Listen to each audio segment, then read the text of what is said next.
Good morning! Welcome to another episode of The Drive.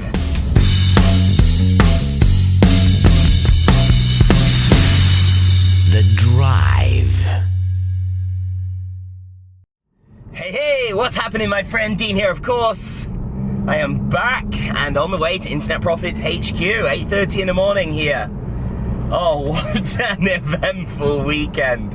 Specifically as well last night. Oh my gosh, let me fill you in on what happened. So, you may recall from last week, I went to London on Friday. I was in London all weekend, so I left and caught the train about midday on Friday, headed to London to attend and speak at my very good friend and awesome marketer, Mr. John Pemberthy.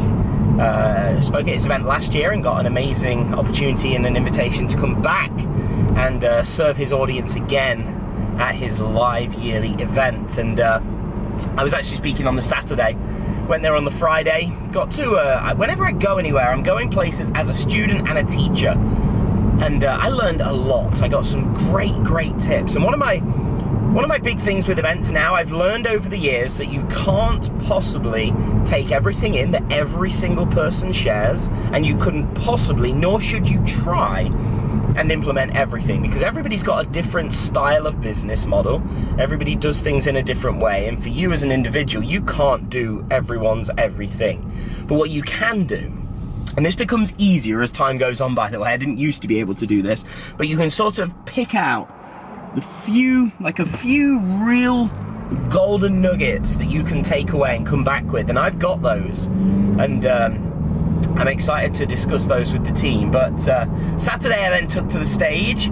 I taught and shared our ultimate funnel system, which is basically constructed of 3 parts: customer acquisition, ascension, and back end.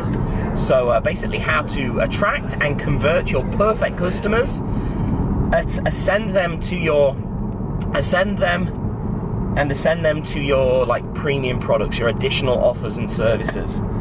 And people loved it, you know. It was a great presentation. I love what I do so much. I'll be honest, it was exhausting being at an event. It was exhausting and, you know, physically and emotionally exhausting. And this is why, perhaps on the way home, something very weird happened to me. So I caught the train home yesterday. I got on the train at around about 7 p.m. and the train journey was about an hour and 15 minutes to get me back to my local train station in the town where I live. And so I had to actually, I'm in the first class carriage, which just means you get a bit more space and comfort and free drink and food, things like that. So anyway, I'm sat there, and I've got this little table in front of me, and I think, right, you know what, I've got about an hour more to kill. I'm going to pull open my laptop and I'm going to write down a bit of a post for Facebook and write an email that I'm going to send out to my subscribers when I get home.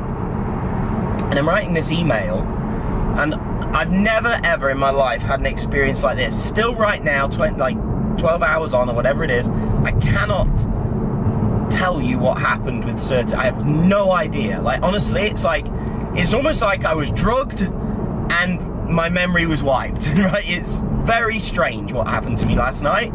So I'm typing away, and I remember I'm writing my post. So I wrote the email, and then I'm working on my Facebook post. So I'm typing this out in a Microsoft notepad document, and I'm typing it out and I'm writing it.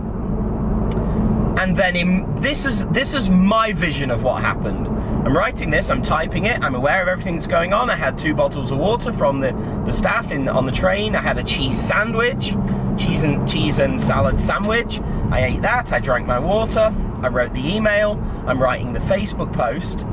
Next thing you know, I look at the clock and it's 9 o'clock. And I think, huh? I left at 7. I should have been back by like 8:15 at my stop. It's 9.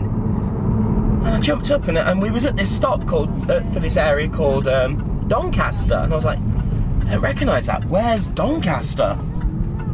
And I jump up and I phone Robin, my fiance, and I say, do you know where Doncaster is? Is that before our stop or after? She's like, I don't know. I'm like, oh my God, I've got to go. So I run and I find the staff. And And I look at them, and he looks at me, and I say, are we past Newark, which is where I need to get off? He was like, we stopped there nearly 50 minutes ago. And I went, oh my gosh.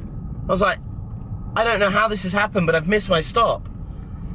And anyway, turns out, like, somehow, not only did I not know that the train had stopped at my stop and one other, and they announce it every time, like train calling at Newark Northgate, like, so the only thing I can think, and this is the only logical thing I can think, is that I was writing my post, I fell asleep for like 45 minutes, I wake up and carry on typing and don't realise I've fallen asleep. It's the only explanation. There can't be. There is no other explanation I can physically come up with. And so that what must have happened. And so I'm typing away, I must have fallen asleep, woken up 45 minutes later, carried on typing, then glanced at the clock and been like, huh? It's 9.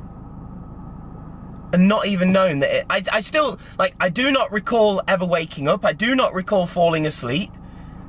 So, like, I'm thinking I was either that in the zone of writing that I didn't notice, which I can't think's possible, or I fell asleep, woke up, and didn't realise it had happened. It has to have been the fall asleep option, surely. But honestly, I have zero recollection. I do not know at all what happened. So quite an eventful weekend. But again, I had an amazing time, and there's something magical about surrounding yourself with like-minded, driven individuals. There's something about getting to live events, stepping outside of your home, outside of your office, outside of the computer, and networking and being with others and learning from others and speaking with others.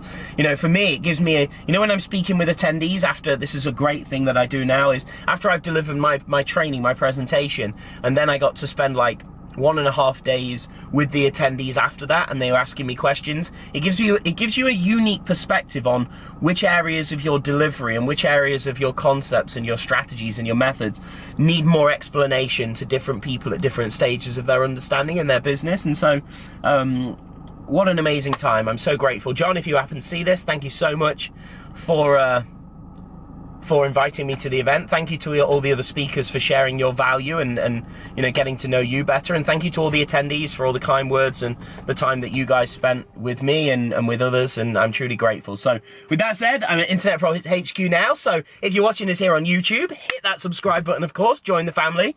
And with that said, have a great day. I will, of course, see you again tomorrow in another episode of The Drive. Take care. Bye-bye for now.